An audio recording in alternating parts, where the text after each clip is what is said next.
Selamat pagi, sahabat pembelajar. Kita berjumpa kembali di seminar online yang diselenggarakan oleh Indonesia Belajar. Indonesia Belajar adalah sebuah media untuk belajar yang berisi motivasi, inspirasi, dan pengetahuan tentunya dari para narasumber terbaik di Indonesia. Hadir dalam platform mobile aplikasi yang sahabat pembelajar bisa langsung download di Google Play Store maupun di Apple App Store. Dan sahabat pembelajar juga bisa klik di website kita di indonesiabelajar.id. Ataupun bagi sahabat pembelajar yang memiliki Instagram, boleh melakukan follow di Instagram kami di indonesia_belajar.id dan like juga Facebook fanpage kami di indonesiabelajar.id. Dan jangan lupa untuk follow juga Instagramnya Pak Halim Siang ya. Kami telah membuat juga sebuah grup WA, jadi para sahabat pembelajar bisa langsung masuk ke dalam grup WA dengan memberikan nomor WA-nya sahabat pembelajar ke dalam chat room kita. Perkenalkan, nama saya Jessica, hari ini yang akan memandu seminar online kita pagi hari ini. Dan pagi hari ini, seminar online kita hari ini menghadirkan Bapak yang luar biasa. Siapa dia? Merupakan Bapak Halim Siang. Beliau merupakan co-founder of Ray Institute, Center for Fitness Excellence, promotor hidup sehat yang bermisi mengajak, mengedukasi, dan mencerahkan sebanyak mungkin orang untuk hidup sehat lebih awal dalam upaya mewujudkan kualitas hidup lebih baik dan usia harapan hidup lebih lama. Luar biasa sekali. Tentunya sudah hadir di tengah-tengah kita. Kita sapa dulu Pak Halimnya. Selamat pagi Pak Halim, apa kabar Pak? Selamat pagi Bu Jessica. Selamat pagi sahabat pembelajar semua. Kabar saya baik. Semoga teman-teman semua sahabat pembelajar Bu Jessica ya. Tim Indonesia Belajar juga semoga semuanya baik ya. Amin. Yeah. Oke, Pak Halim, tema seminar online kita pagi hari ini adalah berolahraga di masa cedera. Ya.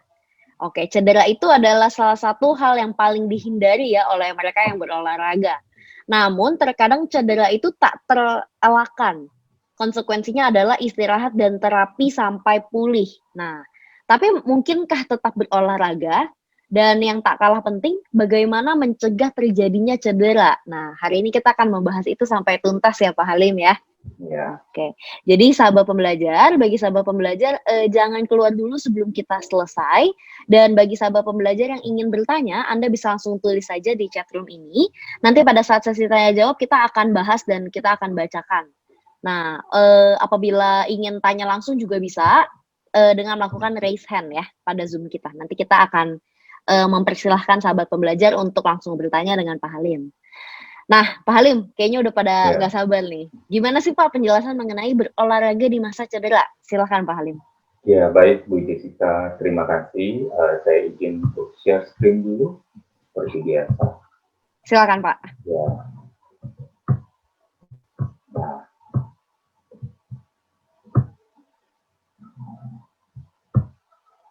Ya. Berolahraga di masa cedera ya. Kita jadi bahasnya bukan di masa pandemi, tapi kita coba di masa cedera. Kenapa sih? Apakah bisa gitu ya? Karena sebenarnya kan cedera seperti kita ketahui cukup mengganggu baik secara fisik, dalam arti kemajuan fisik kita terhenti karena kita dipaksa untuk nurture atau memulihkan area yang cedera. Nah, pada saat yang sama terkadang kita jadi ke bawah. Bagian yang cedera kita berhenti latih, tapi keseluruhan tubuh juga akhirnya kita berhenti untuk latih. Ya, untuk beberapa kegiatan tertentu seperti lari, kalau misalnya cederanya di ankle kaki, di lutut atau di panggul, otomatis kegiatan lari itu mau tidak mau harus berhenti. Nah, uniknya justru misalnya salah satu keuntungan dari berolahraga dengan kembali lagi ya berolahraga dengan beban, malah memungkinkan kita untuk masih melatih bagian yang tidak cedera. Nah, itu hanya beberapa keuntungannya yang kemudian bisa membuat teman-teman sahabat belajar mengevaluasi lagi. Oh, ternyata olahraga kita perlu resourceful loh gitu. Nah, tapi pada saat yang sama hari ini kita akan kenali sedikit apa sih cedera itu ya, dan penanganannya. Sebenarnya saya nggak di sini untuk bahas secara penanganan dalam hal sports medicine ya, tapi saya hari ini lebih pada sesuai judulnya mengulas benar nggak sih kita bisa berolahraga di saat kita cedera. Kita mulai. dari per slide-nya. Nah, kerugian seperti yang tadi dibilang, momentum kemajuan pasti berhenti, ya. Bayangkan emosionalnya, bahkan secara psikologis, saya loncat dulu ke nomor 4 ya, bahwa bagaimana rasanya setelah kita biasanya cedera itu kan pasti yang akutnya terkini. Nah, di saat terkini kan kita dalam hal kondisi itu lagi paling bagus gitu, lagi bagus-bagusnya cedera gitu. Nah, itu biasanya bahkan dalam hal latihan, dalam hal olahraga, baik itu kegiatan aerobik seperti lari, seperti kelas-kelas senam, atau sampai ke hal-hal yang selama ini saya sampaikan seperti latihan beban ya. Nah, kebayang kalau kemajuannya itu lagi bagus-bagusnya berhenti gitu. Kebayang susahnya meraih progres yang sudah didapat selama ini, tapi ternyata harus berhenti mendadak di tempat gitu. Kemudian menimbulkan kelemahan di bagian yang cedera, harus ada biayanya mungkin ya untuk rehabilitasi, terapi, ada pengobatan dan lain-lainnya. Bahkan termasuk nomor 3 ini ke dukun gitu ya. Tapi tetap aja pasti sesuatu yang memerlukan usaha baru, biaya baru, dan bahkan kesabaran untuk memulihkan. Nah, ini kan berarti ada satu setback. Emotionally, psychologically mungkin kita juga udah jadinya males ya untuk, aduh udah deh saya istirahat dulu, saya males nih untuk lanjut dulu, atau misalnya setelah sekian lama, ya saya udah menyusut lagi kemampuan saya, dulunya lari bisa kuat 10 km, sekarang naik tangga 3 lantai aja ngos-ngosannya udah kayak gini gitu ya. Akhirnya jadi kecil hati lagi, kecewa, akhirnya menanyakan, aduh ngapain sih ternyata saya olahraga dan lain sebagainya. Tidak harus seperti itu ya.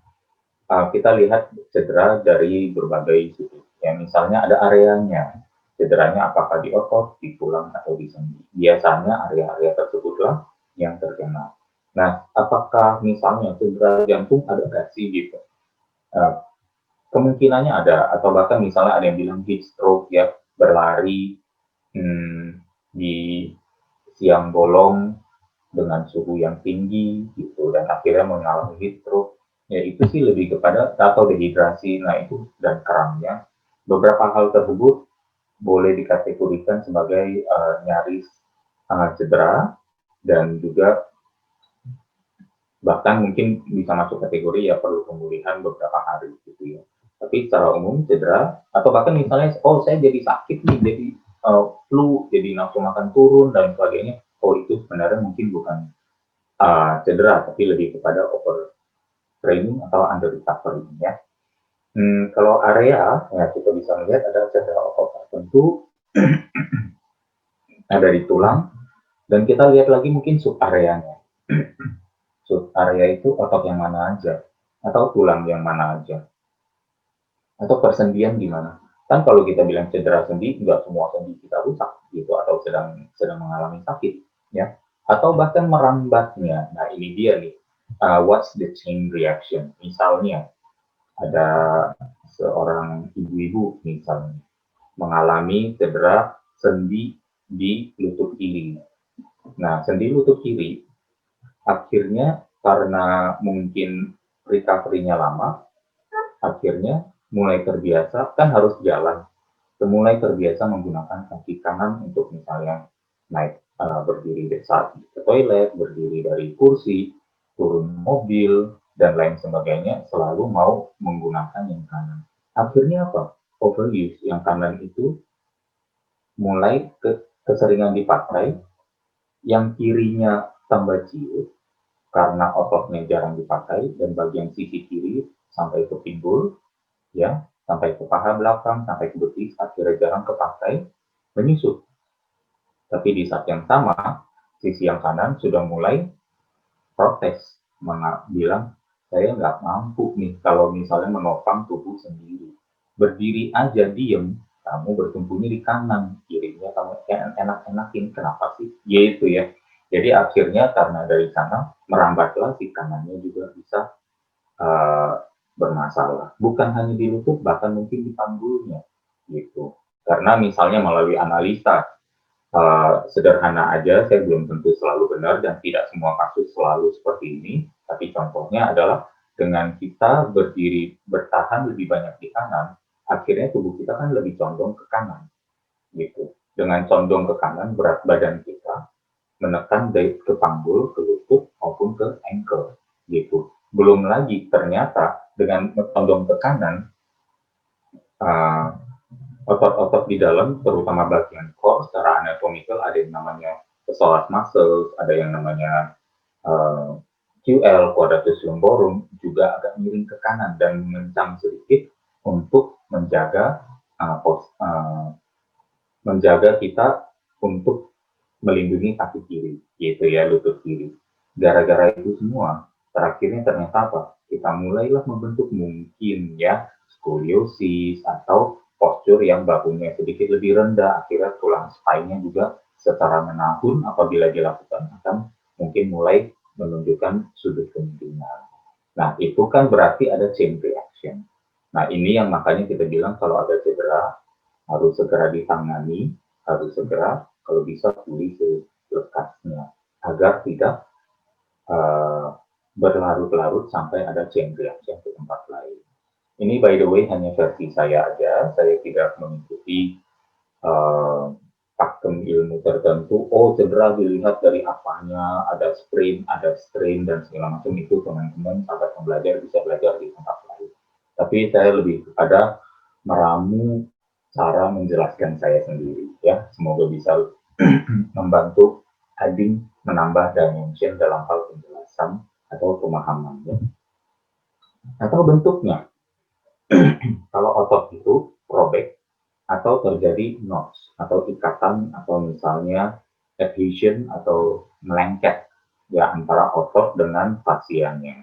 Ya fasia itu kalau teman-teman sahabat pembelajar membuka misalnya melihat daging yang dipotong cross sectional, biasa ada bagian kelompok-kelompok tertentu terus ada tertutup oleh bagian putih gitu yang agak alot gitu ya.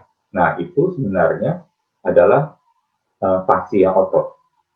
Fasia otot itu biasanya dengan otot yang bisa menggesek dengan baik. Tapi apakah gara-gara postur dan kebiasaan olahraga kita yang membuat bagian tertentu itu fasia dan ototnya melengket dan tidak banyak mengalami pergesekan yang tidak jadi pergesekan yang alami itu tidak terjadi misalnya ya. Atau kalau di tulang biasanya ya berarti di retak atau fakta. Kalau sendi, nah ini dia sendi yang mungkin lebih ribet lagi ya karena ada degenerasi, elastisitasnya berkurang dan menjadi lebih tipis ya, menjadi worn out ya, bahkan ada juga bahkan muncul kondisi seperti spondylitis dan lain-lain. Itu sih sudah after effect-nya ya. Nah, ada yang bilang akut atau kronis. Kronis berarti menahun, akut ya berarti di momen tersebut terjadi ya. Dan misalnya saat terjadinya di kegiatan olahraga apa. Itu misalnya seorang pemain bola biasa bisa patah tulang karena apa? Kena tackle gitu. Saat terjadinya berarti di lapangan saat di tackle gitu. Berarti itu nanti bisa dievaluasi lagi dan lain sebagainya ya.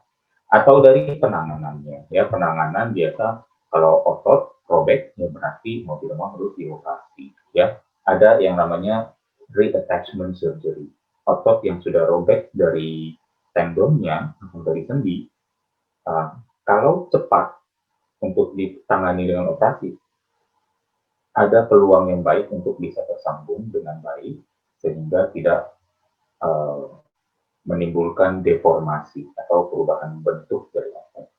Nah, ada banyak yang bilang menyepelekan akhirnya menunda.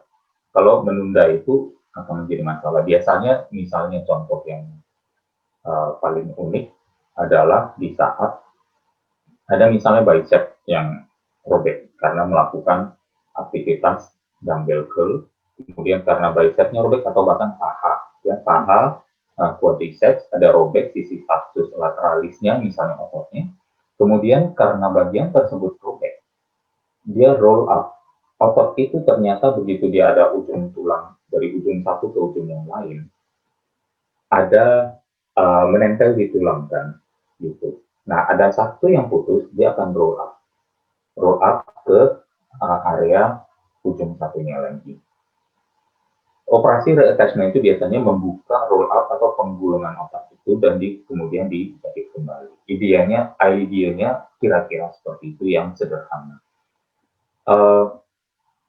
Nah, kalau roll up itu dibiarkan terlalu lama, ya dia akan roll up dan kemudian saat kita olahraga dan lain sebagainya, dan mungkin sakit menghilang, tapi bicepnya atau pahanya akan terlihat ada jendolan baru yang ternyata lebih pendek dan membuat ototnya kelihatan lebih pendek, lebih jauh daripada tidak sepanjang yang biasanya. Bisa berfungsi nggak? Mungkin masih bisa karena ada beberapa otot lain yang masih mensupport pergerakan di sendi dan tulang.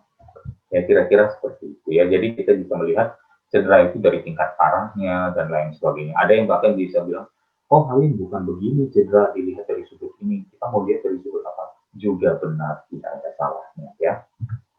Nah, terus saran saya apa bila memungkinkan segeralah kembali berolahraga. Mengapa? Gitu. Karena untuk menghindari yang namanya karena ada proses yang namanya detraining.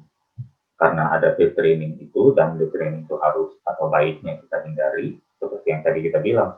Detraining adalah proses dimana tubuh kembali ke posisi awal, ke posisi seperti menyesuaikan diri. Sebenarnya tubuh kita ini pintar bahwa apabila ada stimulus, ada rangsangan dalam bentuk olahraga, maka tubuh kita akan menguat.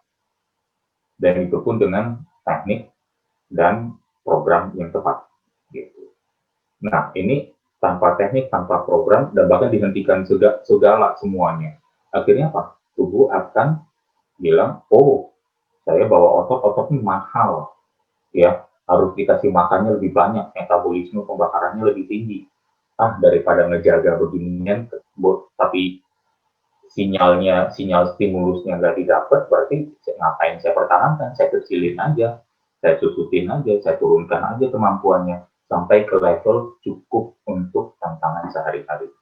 Jadi apa? Oh, kakinya mah dibutuhkan cuma buat naik tangga 2 lantai. Kaki mah hanya dibutuhkan untuk misalnya duduk dan berdiri meja kantor aja, atau misalnya dipakai untuk apa gitu. Kekuatan lengannya mah paling mentok juga dipakai untuk mengganti galon air minum misalnya. Dan itulah yang nanti tubuhnya menyusut, berkurang dan turun, regress namanya, sampai ke level yang secukupnya aja. Gitu, itulah yang terjadi.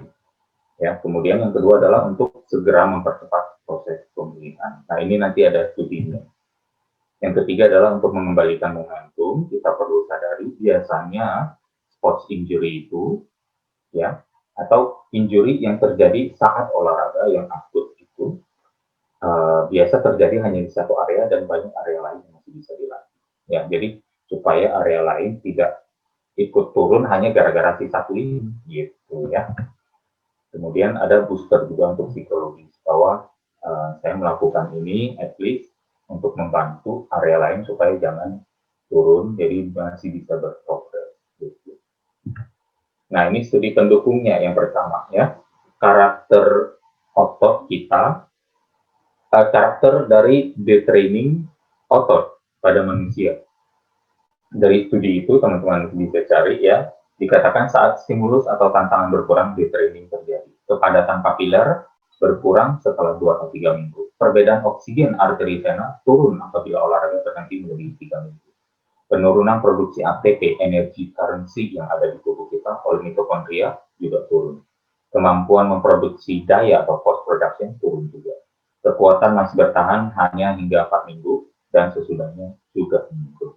Jadi, ini bukan satu ancaman atau bukan satu peringatan, tapi lebih pada informasi tambahan untuk sahabat pembelajar kalau sedang cedera. Misalnya di satu sisi, misalnya pergelangan tangan saya yang kanan cedera gitu ya, yang kiri tidak, berarti coba olahragakan yang kiri juga.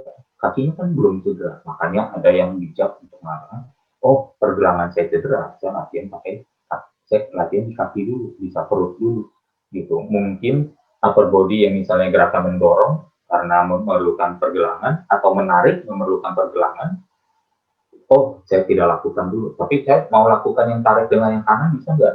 Bisa, nanti nggak balance dong. Iya, pasti nggak balance gara-gara cederanya, bukan gara-gara latihan. Ini coba nanti saya kasih lihat studi pendukung nomor 2. Nah ini dia nih. American Council of Exercise mengatakan di sini bahkan dalam artikel mereka, ya, dibandingkan dengan bilateral training dua sisi. Unilateral juga memfasilitasi rehabilitasi to a greater degree, kepada degree yang ketingkatan yang lebih tinggi. Saat Anda berlatih satu sisi, sisi yang lain ternyata ikut terstimulasi, gitu. Stimulasi tidak langsung ini kepada bagian yang tidak bekerja, ya, adalah melalui peningkatan kekuatan dari sisi yang tidak cedera, gitu, sisi yang aktif, gitu. Ini yang dinamakan cross education of muscle. Kalau kiri yang cedera, kanan digerakkan, kiri ikut progres, ya. Dan ini adalah yang dinamakan neural event. Ada koneksi neural saraf antara kanan dan kiri yang memungkinkan kita untuk meraih progres bahkan di kiri yang cedera, bahkan di saat kita recover, gitu ya. Nah ini satu benefit yang banyak sekali orang mungkin kurang sadari, sehingga akhirnya takut untuk berlatih yang kanannya yang tidak cedera, supaya nanti dipikir ya udah susutnya sama-sama. Oh jangan, mending diolahragakan, baiknya jangan ya. Saya dalam hal ini juga kembali saya masih memberikan disclaimer gitu, nanti dibilang oh Halim bilang gitu jadi semua orang harus gitu ya, enggak, lebih kepada assess kondisi masing-masing dulu, dengarkan pendapat dari siapapun yang merawat Anda atau klien, kemudian baru coba consider ada kegiatan tambahan atau yang bisa kita lakukan.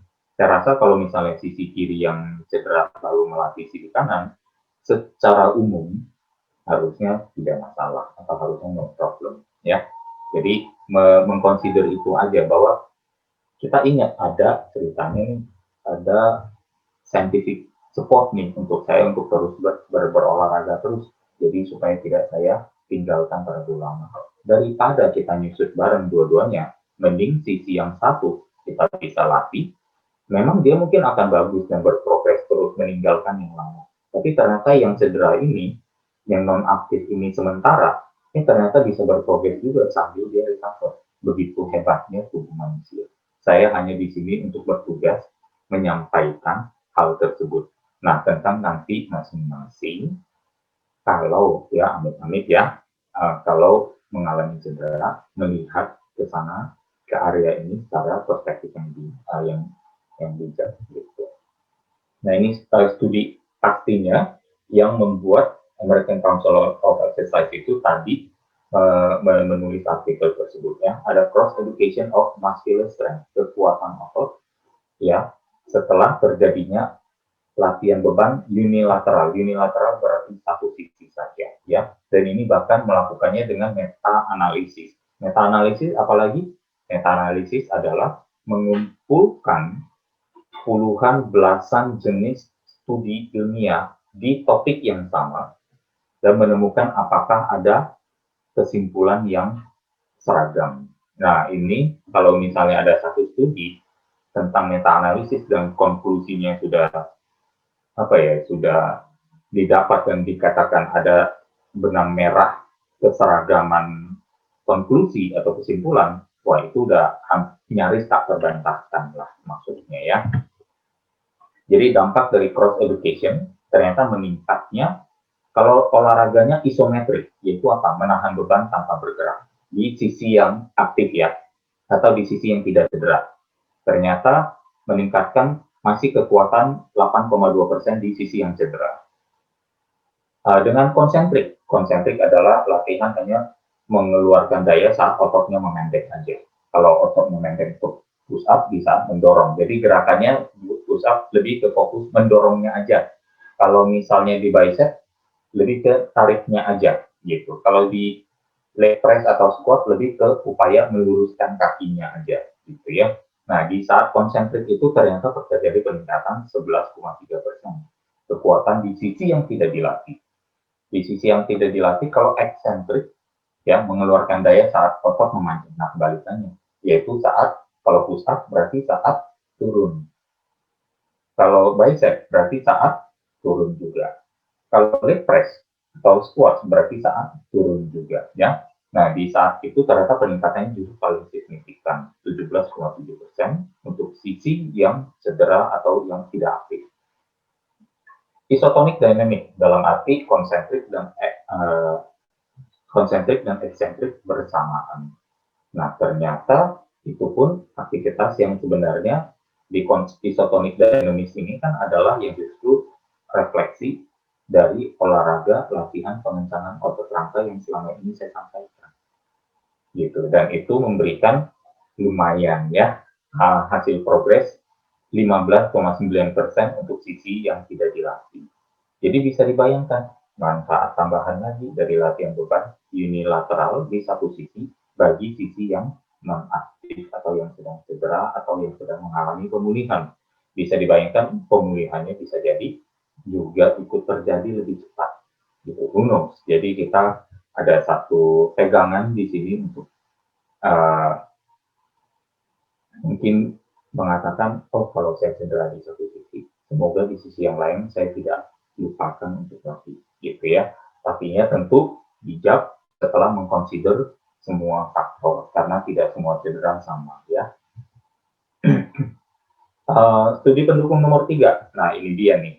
Nah ada sekarang mungkin beberapa teknologi di luar sana yang bisa untuk mendukung pemulihan atau bahkan menganjurkan, oh kamu bisa berolahraga dengan cara yang berbeda loh, gitu ya. Jadi ada olahraga yang ini hanya lebih kepada case study, contoh bahwa ada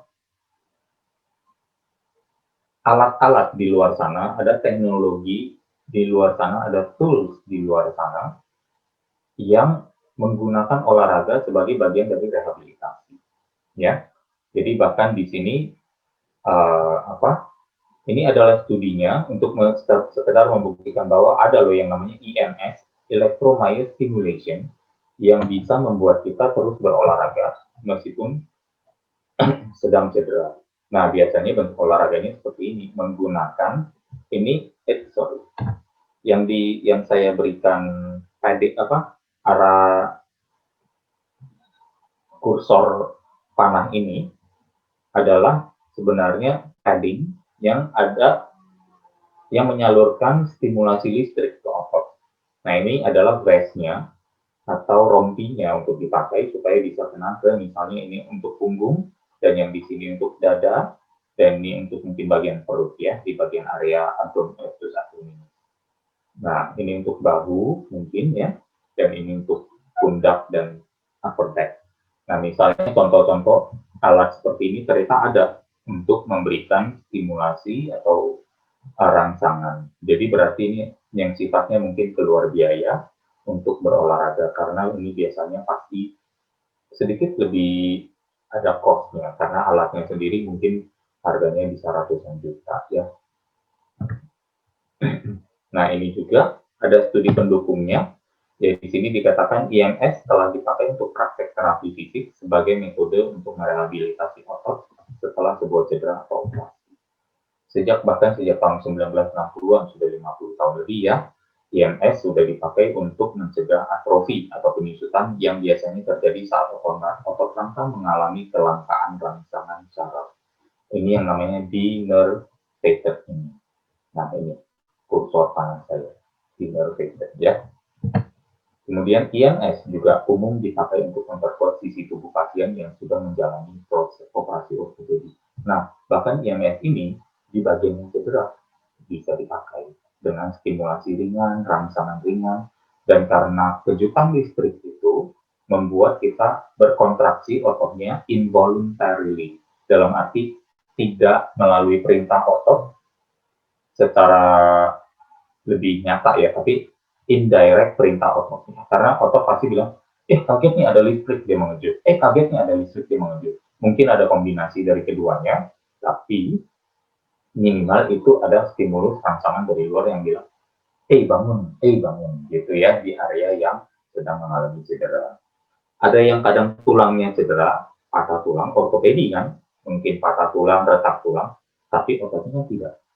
Nah, kalau ototnya tidak cedera, tulangnya saja, dan ternyata tulangnya bisa tersambung dengan lebih baik, karena rangsangan pada otot rangka membantu pemadatan atau pemadatan kalsium dan bone mineral tulang di dalam ototnya, bisa jadi latihan beban di area yang di tulang patah itu menjadi satu hal yang baik untuk mempercepat penyambungan kembali tulang atau tersambungnya retakan itu. Dan ini dikatakan juga penggunaan EMS juga bisa mencegah cedera ya, terutama di berbagai bagian yang lain. Jadi ada studi lagi mengatakan apa? Kalau cedera kamu boleh olahraga. Gitu aja sih maksudnya. Dan ini juga, ini yang namanya secara ini adalah vertical vibration plate ya, berdiri di atas plate ya, atau misalnya bidang berdiri, tapi ternyata bidang ini memberikan vibrasi vertikal ya, biasanya tidak banyak, yang mungkin hanya 2, katanya mungkin maksimum sampai 4 mm. Dan ini vertikal dalam arti dia tidak kanan kiri, naik turunnya berbarengan ya, biasa antara ada yang 20 Hz, berarti 20 getaran per detik, ada yang 40 atau bahkan mungkin katanya sampai 60 Hz ya, 60 getaran per detik. Nah, teknologi ini ternyata juga banyak, ini hanya saya menggunakan karena saya sulit untuk menemukan studinya. Karena begitu ada studinya, ternyata yang melakukan studi si penjual ya, jadi kadang suka ada bias di situ. Jadi saya lebih melihat kepada, ternyata lihat nih, tempat-tempat fisioterapi, functional rehabilitation, dan lain sebagainya, atau misalnya bagian fisioterapis atau chiropractor, mereka menggunakan vertical plate ini, vertical vibration ini untuk membantu pemulihan. Bahkan saya punya seorang sahabat, ya, nah ini real life case dengan penggunaan vertical plate ini. Sahabat saya di Singapura, Profesor Ranu adalah seorang world renowned sport scientist. Nah, Profesor Ranu Ishar Rahmat ini specialize dalam mentreating kliennya menggunakan power plate ini, terutama bahkan pada klien yang sudah misalnya stroke, ya, sudah stroke, untuk bisa mengembalikan keseimbangan kanan kirinya dan akhirnya fungsional kembali, karena biasanya stroke itu tergantung hemisfer otot mana yang, atau sisi otot mana yang terkena, biasanya mempengaruhi otot yang sisi yang berlawanannya ya.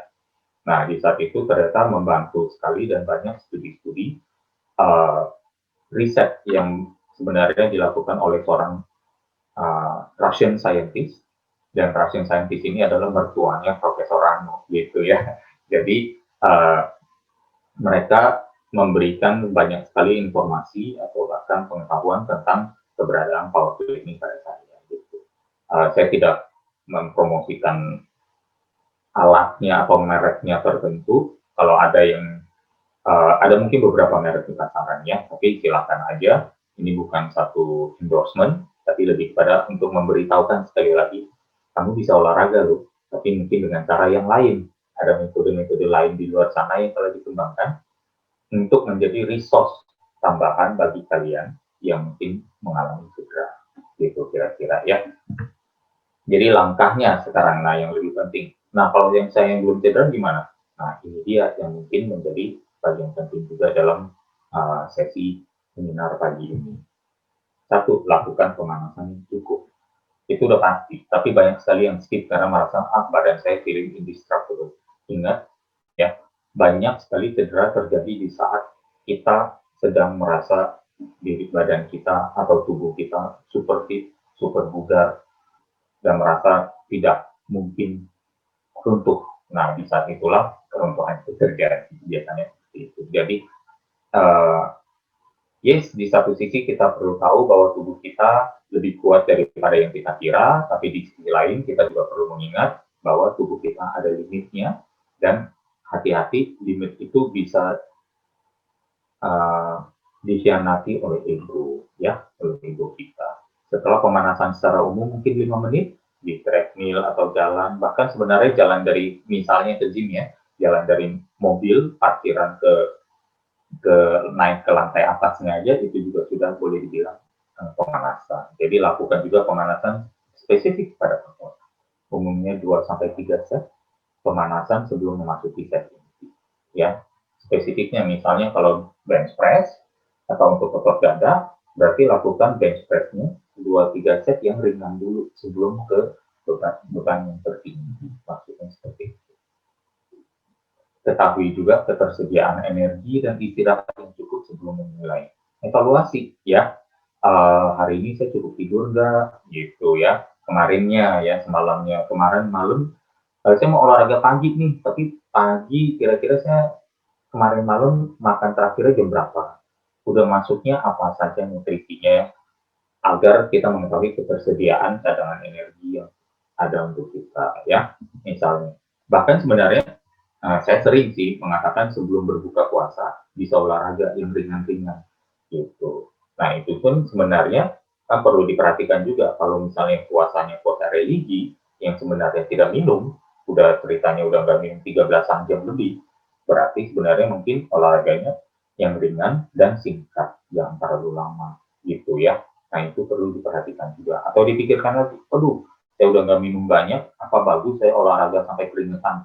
Oh kalau bisa berolahraganya tidak sampai keringetan gitu, misalnya untuk mencegah misalnya dehidrasi dan kram gitu ya. Jadi perlu perlu banyak mempertimbangkan situasi kita masing-masing. Berikutnya ya, dalam hal bergerak hormati peraturan sendi dan otot tubuh ya. Jangkauan gerak sendi umumnya lebih besar daripada jangkauan gerak otot. Maksudnya apa? Maksudnya nih ya, secara umum, kalau lengan kita lurus, ini saya berbicara otot biceps ya. Secara umum, apabila lengan kita waktu lurus ke bawah, lengan kita kan tidak lurus total. Nah, lengan kita tidak lurus total, otot kita sudah full relax, otot biceps. Nah, itu sudah mengalami yang namanya pemanjangan ya, berada relax di kepanjangan 100%. Nah, saat lengan kita lurus ke bawah. Saat kita luruskan paksa sedikit lagi sampai kita rasakan ada tekanan di persendian, di saat itu otot kita sudah mengalami memanjang melebihi kemampuannya. Karena apa? Sudah harus mengikuti kemampuan si sendi. Sendinya mah bisa langsung sampai ke lurus. Atau bahkan ada yang begitu sendinya hebatnya, bagian sisi dalam di sini bisa agak naik gitu ya. Nah, itu sudah melampaui 100%-nya si otot. Maksudnya seperti itu. Ya. Atau misalnya untuk yang push up juga, atau yang sudah bench press, perlu ingat bahwa sebenarnya otot dadanya, otot dada kita, mungkin sudah habis 100%-nya di saat siku persis di samping bahu. Begitu siku menjauh dari bahu, ke belakang lebih jauh lagi, itu kemampuan sendi yang itu kemampuan sendi, bukan lagi kemampuan otot. Jangkauan gerak sendi, bukan jangkauan gerak otot. Maksudnya seperti itu. Ya, jadi kita perlu perhatikan bahwa kalau mau mengikuti jangkauan gerak sendi yang lebih jauh sampai stretch ototnya melebihi maksimal, berarti perlu hati-hati bebannya yang ringan dan tidak ada hentakan. Makanya saya sering sekali bilang kalau mau olahraga yang ringan, tanpa hentakan, pemanasan cukup, jangan dihentak, jangan dipantulkan. Pantul dalam arti apa? Terutama dalam push up ya, di saat kita paling bawah, posisi paling bawah, itu saat stretch. Nah, kita pantul aja dari bawah karena kita takut nih muka sudah makin dekat dengan lantai, sehingga karena takut benturan wajah dengan lantai itu, kita pantul cepat-cepat ke atas. Dan itu malah ototnya mengejang di saat dia sebenarnya sedang rileksnya melebihi maksimal. Nah, berhati-hati makanya. Selalu saya bilang safety Ya, makanya saya selalu dikenal orang yang mengutamakan safety olahraga. Ya. Berolahraga dengan porsi non-impact yang lebih banyak. Ya, sekali lagi, kalau ada pilihan yang non-impact atau less impact, sebaiknya itu dipertimbangkan. Ya, high impact tidak selalu high intensity.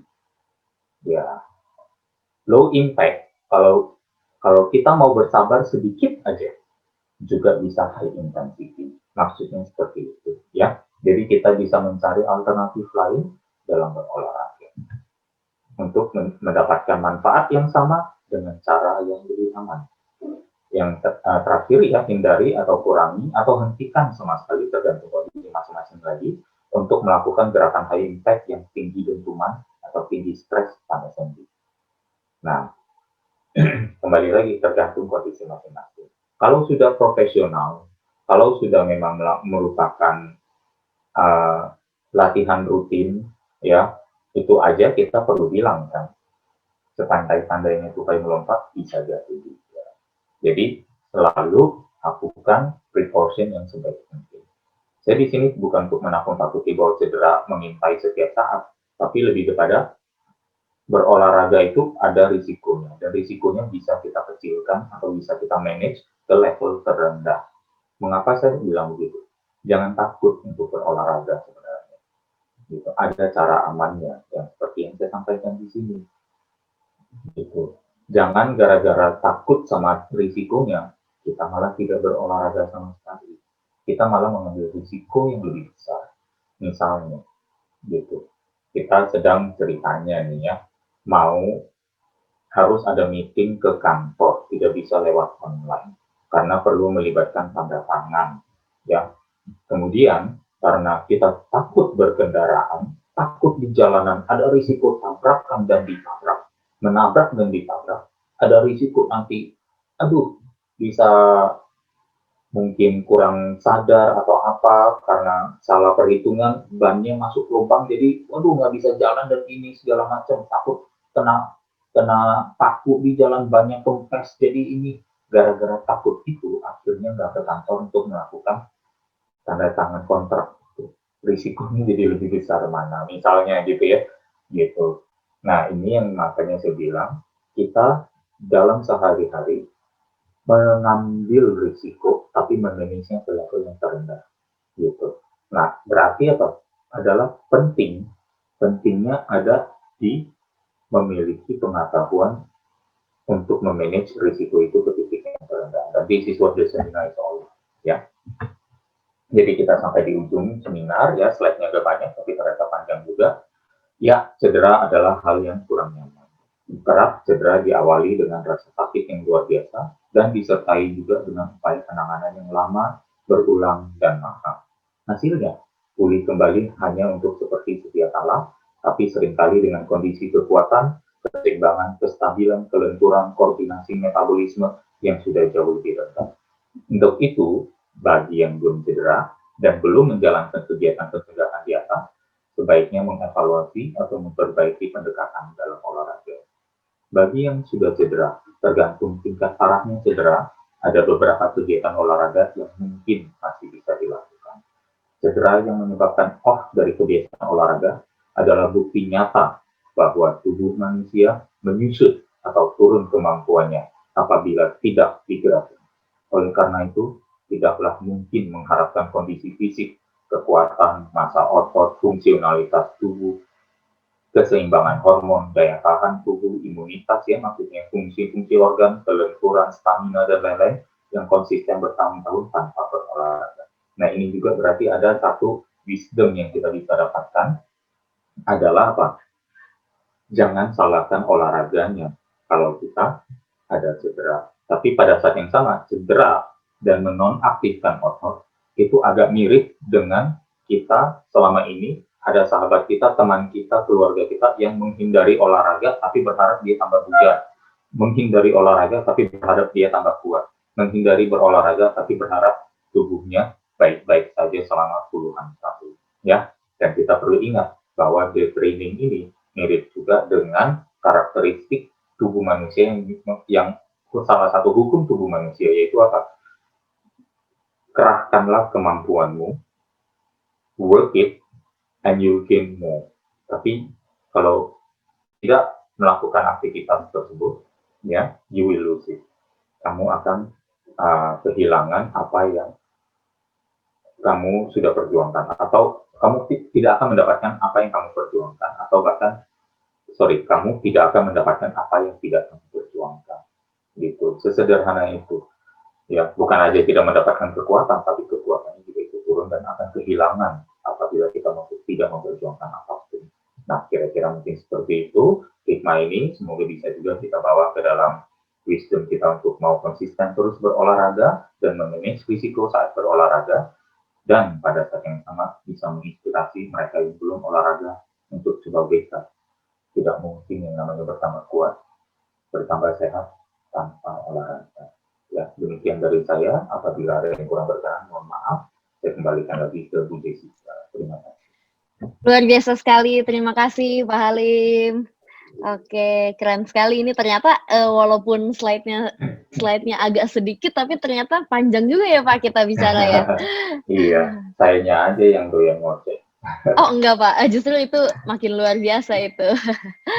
Oke, sahabat pembelajar, mungkin sebelum kita mulai sesi tanya jawabnya, saya akan sapa-sapa dulu. Ini sepertinya udah ada beberapa yang baru juga nih Pak Halim. Ini ada Pak Andi Agung, selamat datang di Indonesia Belajar. Ada Pak Doni, ada Dr. Jerome, seperti biasa, ada Bu Era, Bu Fani, ada Indonesia Mercia, ini Ibu ya. Ada juga Pak Junus Lau, seperti biasa ada Pak Lutfi, ada Ibu Lucia, Ibu Mirna, Ibu Nidia, Pak Nordi, Ibu Novita, ada Pak Riki, Ibu Rizky Danastri, Pak Syahrul Ramadan juga selamat datang di Indonesia Belajar. Ya, terima kasih juga sudah hadir. Jangan lupa follow IG-nya Pak Halim di Halim Chiang dan juga follow IG-nya Indonesia Belajar di Indonesia_belajar.id. Oke, mungkin sahabat pembelajar apabila sudah ada pertanyaan boleh langsung aja chat di chatroom-nya kita, memberikan pertanyaan. Silahkan. Pak Halim, tadi kan ada beberapa tips ya, bagaimana cara untuk kita mencegah yang namanya cedera. Nah, itu kan tadi Pak Halim ada sempat bicara pemanasan ya, lakukan pemanasan. Nah, mungkin Pak Halim boleh sharing sedikit nggak contoh pemanasan untuk itu sebenarnya apa sih Pak Halim?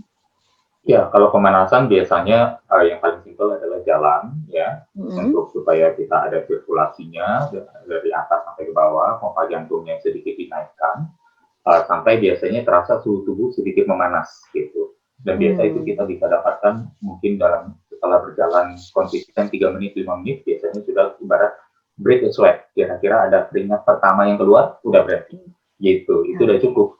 Kemudian baru kita masuk ke fase yang namanya pemanasan spesifik. Itu pemanasan umum, kemudian kita masuk ke sesi pemanasan spesifik, berarti di otot yang dilatih masih perlu secara gradual, tantangannya ditingkatkan dulu dari yang ringan, medium, sebelum masuk ke yang berat. Gitu. Jadi untuk bisa masuk ke latihan inti aja, mungkin kita sudah perlu menghabiskan waktu 10 menit. Gitu. Untuk pemanasan ya Pak Halim? Ya, tapi bagi yang sudah terbiasa, ototnya sudah kuat, relatif kekuatannya sudah meningkat, apa yang dulu menjadi berat mungkin sekarang jadi medium. Dan beban medium itu bisa mungkin dilakukan secara statis, dan itu bisa, misalnya saya contohnya nih, tanpa pemanasan saya sudah bisa melakukan push up gitu, dengan misalnya lututnya yang diangkat gitu, yang kaki lurus, tidak harus lagi saya menggunakan lutut yang saya tempel lantai di bawah gitu. Jadi misalnya untuk tergantung pengalaman berlatih dan level kekuatan, pemanasan orang juga berbeda. Oke, siap. Terima kasih Pak Halim. Oke, Pak Halim, untuk cedera sendiri sebetulnya ada nggak sih Pak Halim kejadian setelah cedera dia tidak dapat langsung pulih gitu Pak? Tidak bisa pulih tepatnya. Oh iya, bisa jadi ya, ada beberapa hal yang mungkin bisa permanen apabila kita biarkan juga. Tapi seperti yang tadi, yang mungkin sedikit lebih permanen atau lebih sedikit susah, nagging injury biasanya justru adalah di sendi. Misalnya yang ada yang bilang hip replacement therapy, ya dan segala macam itu biasanya pasti di sendi. Shoulder, bahu juga di sendi, ya.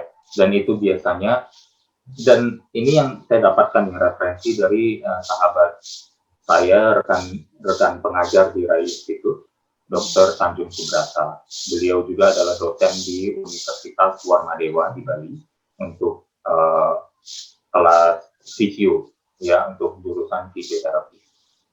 Nah, di sana berarti beliau memiliki satu level pengetahuan yang cukup baik ya untuk memberikan saya informasi ini, dan saya sampaikan teruskan ke Bu Jessica dan sahabat pembelajar bahwa persendian ini adalah aneural, tidak memiliki ujung saraf. Kan misalnya di otot ada ujung saraf untuk connect ke otak. Jadi supaya otot bisa menjalankan perintah dari otak. Misalnya untuk saya, tangan saya bisa saya dekatkan ke kepala aja, itu sudah ada perintah otak untuk dan mengirimkan sinyal ke otot saya untuk melakukan gerakan yang saya perintahkan. Nah, masalah dengan sendi adalah sendi tidak memiliki neural, tidak memiliki ujung saraf, dan dia juga tidak memiliki pembuluh darah. Jadi tidak menerima nutrisi secara langsung. Jadi cara menerima nutrisi di sendi tidak seperti otot yang menggunakan pembuluh darah mengirimkan nutrisi.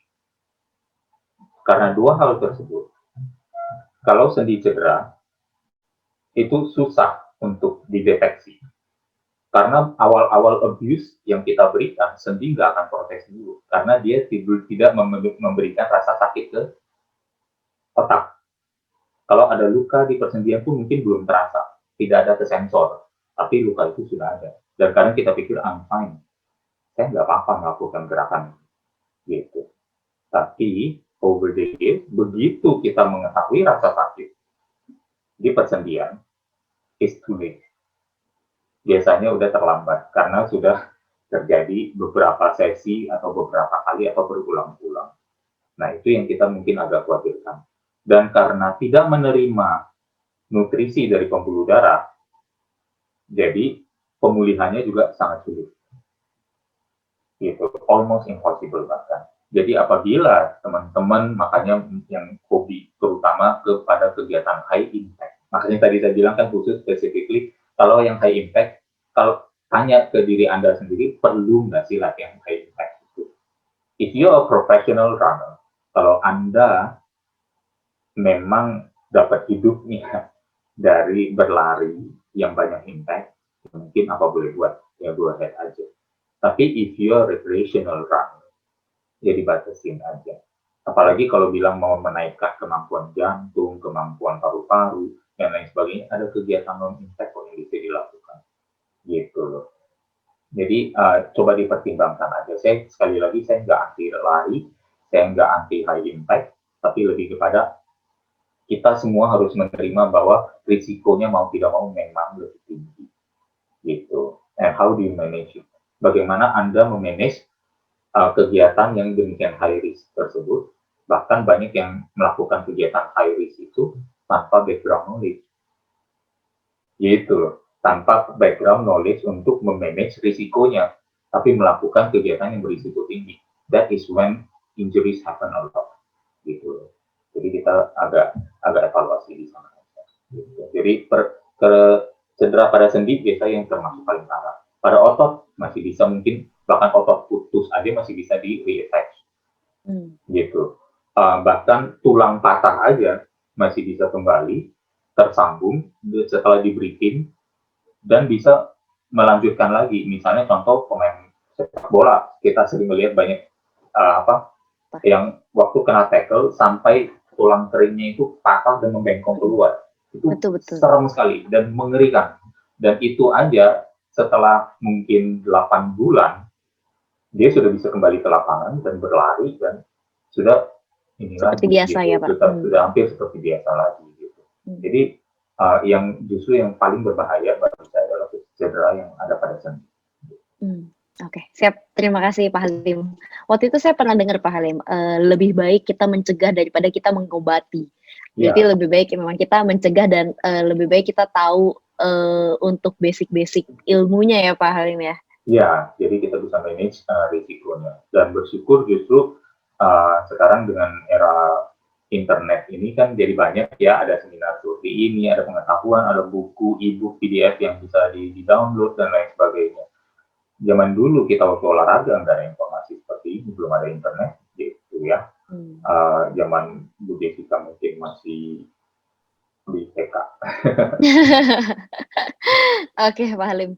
Ini sudah ada bertanya dari Bu Era. Saya akan bacakan. Ada sedikit cedera di sendi bahu kanan. Kalau dibiasakan latihan pelan-pelan, apakah bisa, Coach? Kalau diangkat tangan lurus ke atas, terasa ngilunya. Kalau gerak-gerak biasa itu bisa. Oh ya, biasa itu saya nggak tahu ya, karena ini kan informasinya terbatas. Kemungkinan kalau kita melihat anatomi itu, sendi bahu kita yang radang itu biasanya kalau seperti itu ada di bursanya, di bursa bagian bahu. Ya, jadi bisa nanti di Google bursa itu bagian mana, atau bahkan mungkin bisa saya lakukan sekarang. Itu jadi agak lama ya. Tapi saya coba sebelum belum saya screen dulu, karena saya akan melakukan sedikit search. Tapi intinya di bursa dari bahu itu yang biasa terjadi peradangan dan di sana akan radang berarti membengkak sehingga membatasi ruang gerak kita terutama saat di atas. Ya, saya coba tampilkan dulu gambarnya.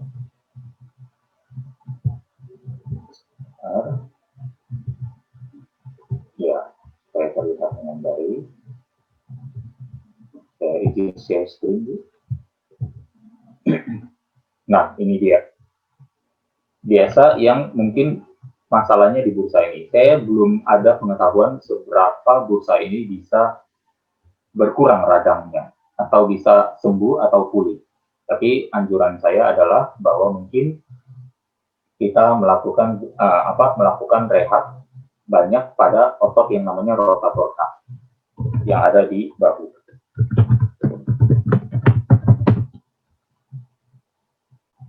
Yang ini. Nah, otot-otot ini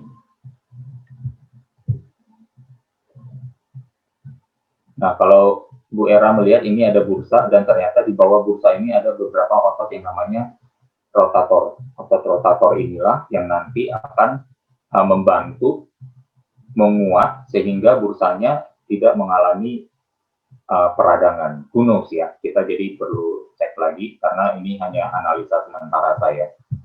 Bisa jadi juga ini terjadi adanya robek di rotator cuff. Nah, kalau kita melihat ini bursanya, kelihatannya semoga ya, ini bursanya kalau misalnya rotator cuff robek, nah ini juga bahaya ya, berarti harus di reattach lagi dan ini cukup kompleks, terjadi peradangan sehingga menekan bursanya ke atas dan tendon-tendon ini bahkan tulang-tulang ini juga akhirnya terdorong dan akhirnya menyebabkan kesakitan. Saya bukan pakar dalam hal recovery dan injury seperti ini, tapi ya minimal ada pengetahuan dasar seperti anatomi ini yang membuat kita untuk tahu kira-kira apa sih yang perlu kita lakukan. Gerakannya apa saja ya, rotator exercise.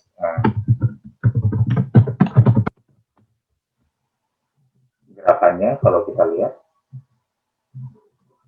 nah ini salah satu yang paling basic. Menggunakan resistance band bisa. Nah, yang menggunakan karet bisa juga ya, kita tarik keluar, kita masuk ke dalam lagi, kita tantang tarikan lagi. Jadi tarikan ada di, kalau dari gambar ini, tarikan ada di sisi kiri pelaku, kemudian menarik melawan tarikan keluar ya. Jadi ini yang dilakukan untuk sisi kanan dan sebaliknya di bagian yang cederanya misalnya. Jadi lebih kurang seperti itu. Itu salah satu gerakan yang mungkin paling bisa dilakukan. Kemudian juga ada yang namanya side lateral, tapi yang terbatas ya. Jadi ini yang namanya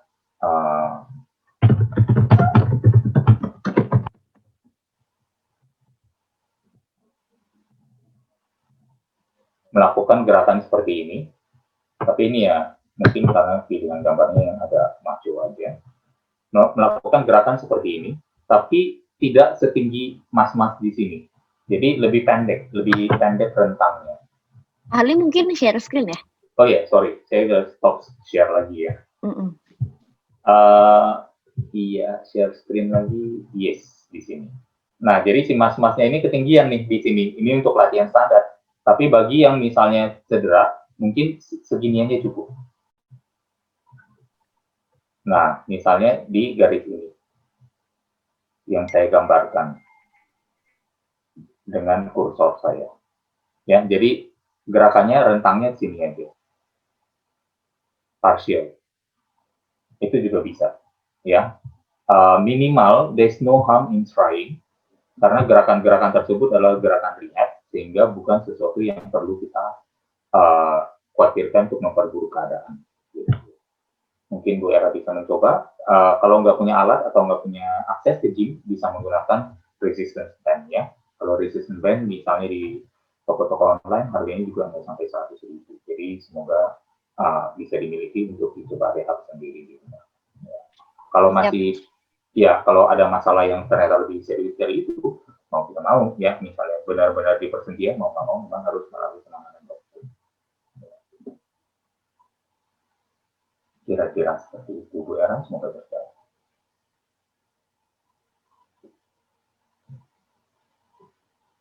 Iya Bu Jessica. Terima kasih Pak Halim, Bu Era, semoga terjawab ya. Ya. Oke. Kita lanjut ke pertanyaan berikutnya Pak Halim. Ya.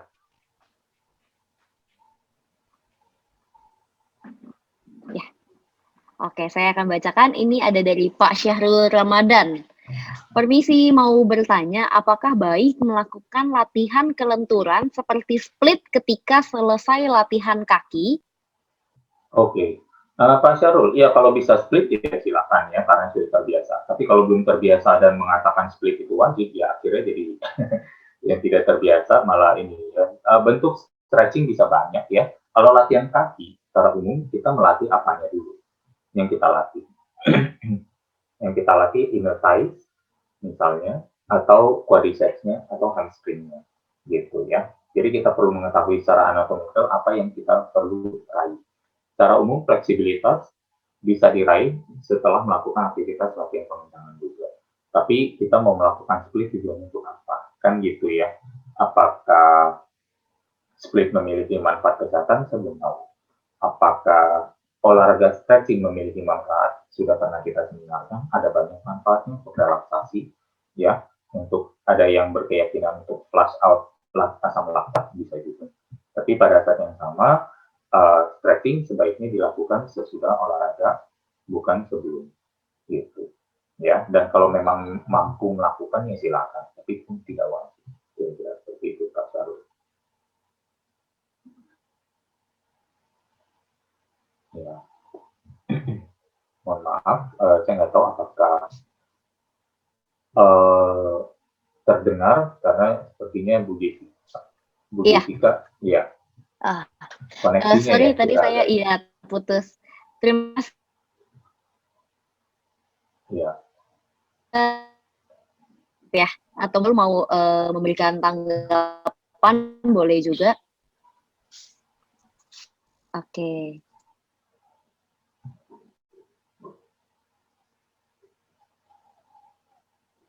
Dari Bu Era, terima kasih Coach penjelasannya. Bila ada pertanyaan lanjutan bisa share di grup kan? Ya, bisa dong. Ya, jadi saya mau informasikan juga bagi sahabat pembelajar yang belum masuk ke grupnya kita, itu boleh langsung masuk ke grupnya kita dengan memberikan nomor WA-nya sahabat pembelajar di grup chat. Nanti kita akan langsung masukkan ke grup. Nah, materi hari ini itu juga di-share nanti di grup ya Pak Halim ya? Iya. Siap. Oke, ini ada pertanyaan lagi dari Pak Andi Agung. Saya pernah sedikit ngilu di bahu belakang ketika latihan beban. Untuk latihan seperti bench press dan reverse flies, apakah gerakannya tidak boleh melebihi garis bahu, Coach? Bukan tidak boleh, ya boleh kalau bebannya cukup ringan dan dilakukan dengan lambat, ya. Biasanya kegiatan cedera itu terjadi karena kegiatan yang satu menghentak tiba-tiba, ya, memantul, ya, maksudnya menggunakan ayunan atau sedikit momentum gitu. Kemudian bebannya terlalu berat. Padahal sebenarnya kalau dalam latihan pengencangan otot atau latihan beban, itu semakin tinggi tantangannya, semakin berat rasanya, atau semakin berat ototnya. Saya bilang semakin berat rasanya dengan bebannya beda, Bu Jessica ya. Kalau bebannya ya langsung tantangan kilonya langsung.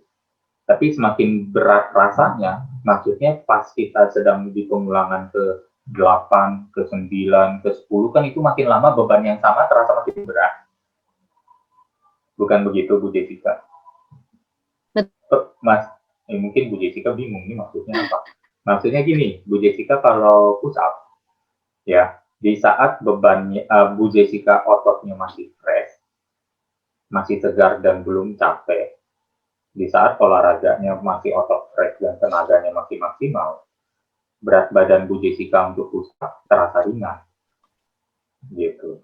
Tapi kalau sudah melakukan berulang-ulang sampai 10 kali, 20 Di awal kali, ya Pak Halim ya? Iya, tapi udah setelah 30 kali, makin lama makin berat nggak badannya terasanya? Kan jadi terasa berat. Nah, maksudnya bedanya di situ, ya. Iya, Betul, betul, betul. ya, jadi beban yang sama, meskipun tidak meningkat, lama-lama bisa terasa berat. Bisa juga beban yang berat ditambahkan kilo-kilonya supaya tambah berat dari pertamanya, gitu, dari repetisi atau pengulangan pertama. Nah, dalam dua hal tersebut, saat terasa makin berat atau memang tantangannya memang makin berat, gerakan kita harus lebih terbatas dan lebih lambat, gitu. Nah, ini yang sebenarnya exercise fisiologi yang kami dapatkan dari pengalaman berlatih. Nah, alangkah sayang, makanya kalau bilangnya push up itu selalu mainannya misalnya, oh berapa banyak sih kamu bisa push up dalam semenit, gitu. Berapa kali, jadi akhirnya mainnya kebut-kebutan, gitu. Padahal itu hanya satu aspek, yaitu power atau endurance, ya, atau bahkan speed, gitu. Tapi apakah menghasilkan? Belum tentu. Kalau ada hasilnya pun, risikonya kita bersedia terima enggak, gitu kan. Akhirnya kita bertanya banyak sekali hal seperti ini, tapi minimal untuk latihan Pak Diagung, ya, baiknya dicari aja kira-kira rasa terluarnya itu ada di mana. Biasanya lengan masih di depan tangan kok. Kalau untuk gerakan-gerakan otot dada ya, gerakan-gerakan otot dada, latihan beban seperti bench press dan Vitus Flight tadi, biasanya lengannya masih di depan otot, di depan bidang bahu. Jadi kalau misalnya saya dari menyamping begini, Bu Jessica, bahu saya di sini kan. Kalau bahu saya ada di sini, lengan saya terluarnya masih di sini, di mana the whole arm, seluruh lengan saya masih di depan bidang bahu. Ini seluruh lengan saya persis di bidang bahu, dan ini sedikit di depan. Nah, cukup begini juga udah bagus. Ya, jadi tidak harus sampai terlalu maksimal melampaui yang namanya gerak sendi. Nah, itu dia yang tadi, gerak sendi bisa jauh, gerak otot lebih terbatas. Tapi memaksakan otot untuk mengikuti gerak sendi, di situ risiko cedera mungkin lebih banyak terjadi. Karena di saat itu otot semakin melemah menghadapi tantangan beban yang tidak semestinya.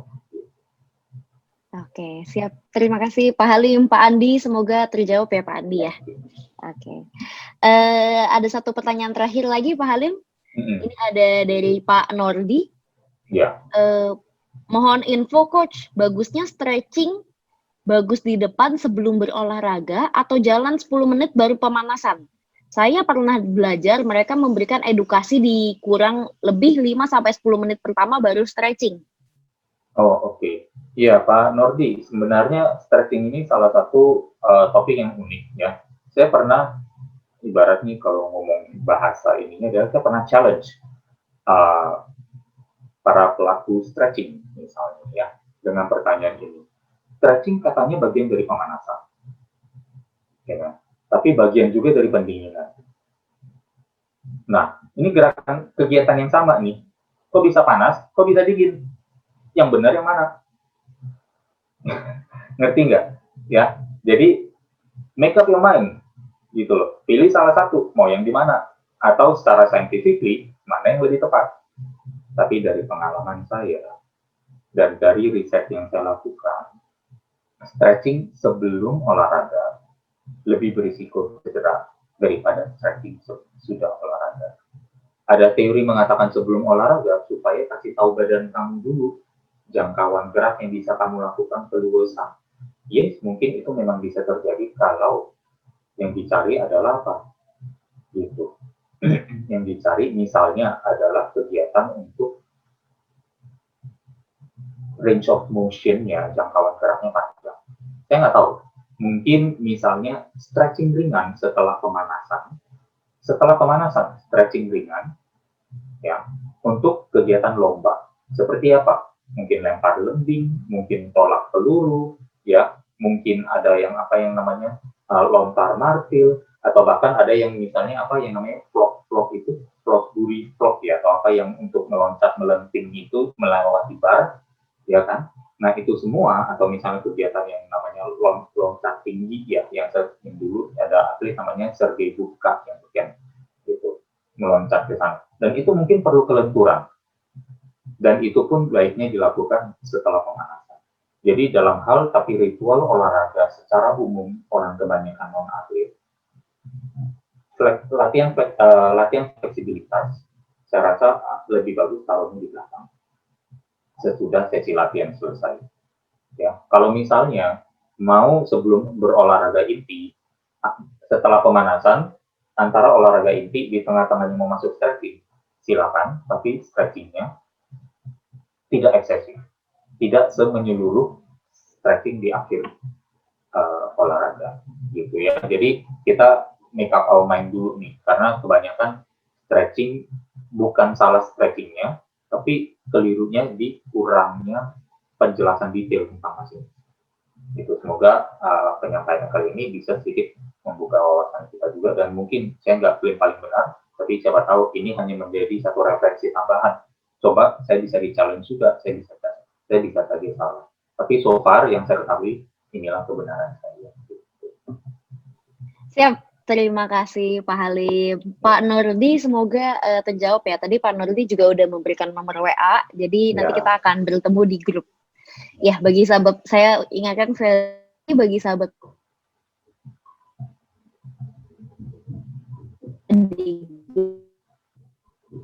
kita akan masuk ke grup. Nanti materinya Pak Halim akan di-share. Sangat inspiratif dan juga informatif. Thank you. Ini juga udah ada beberapa yang chat. Thank you. Terima kasih banyak Coach Halim. Thank you Coach. Luar biasa sekali. Terima kasih sahabat pembelajar juga telah hadir di seminar online kita hari ini.